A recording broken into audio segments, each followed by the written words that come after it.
Although inflation may be dipping in some areas, it seems that food prices don't seem to be lowering at all. So here to give us some shopping tips is the supermarket guru, Phil Lempert. Hi, Phil. Thanks for joining us. Oh, it's my pleasure. And you're right that we are seeing inflation dipping in some categories. Certainly gas has gone down, but when it comes to food, forget about it. Prices are high, they're going to stay high, and they're going to go up even more. Oh, please, Phil, help us. I mean, is there really a legitimate reason behind all of these skyrocketing food prices, or are the companies just taking advantage of the times that we're in? It's both.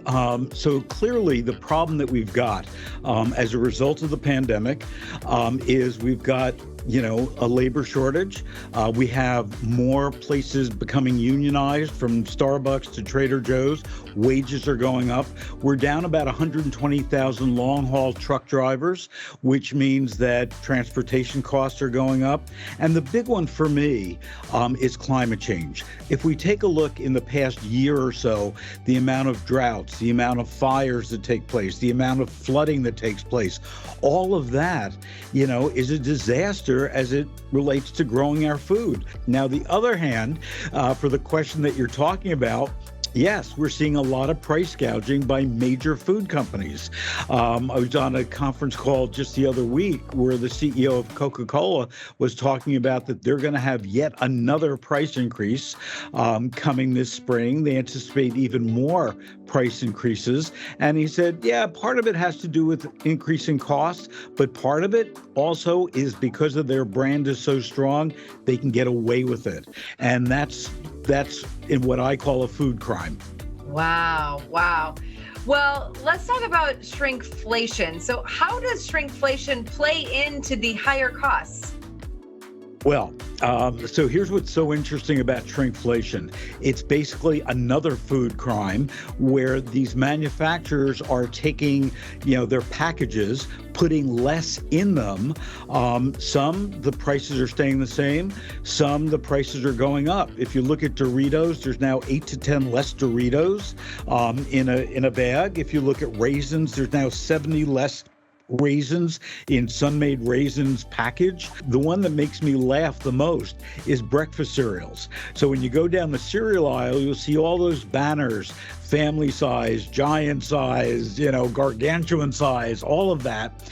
And the reality is that, they're taking more out of those products. Is there anything that consumers can do to lower their grocery bills? Yes, there's a couple things. Number one, shop around. So, for example, the CVS and Walgreens of the world, those drug chains, they sell milk less expensively than a supermarket does.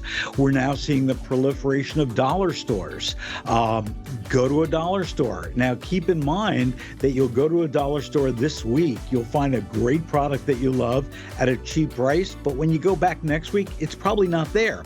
They're opportunistic buyers, and what that means is they make a deal with a certain manufacturer, so they'll flood their stores with it, but that's it. Once they're sold out, they're sold out. Shop around, always have a shopping list no matter where you go. 40% of all of our foods in this nation are wasted. So make sure you're looking in the cupboards, in the freezer, in the refrigerator. Use the leftovers, because the fastest and best way that you can save money on food is not to waste food. Absolutely. And those are fantastic tips. What about buying seasonal items? I know we can go to the produce section and then there's the whole seasonal items section. Will that help? Yes, especially in produce. If you buy what's in season, it's number one, less expensive. Number two, it's fresher. Number three, it has more nutrients because it's in season. So, you want to buy foods that are in season, especially in the produce department. Phil, great information as always. So I guess it's make a plan, shop smart, and listen to Phil. If you want more information, just head to Phil's website.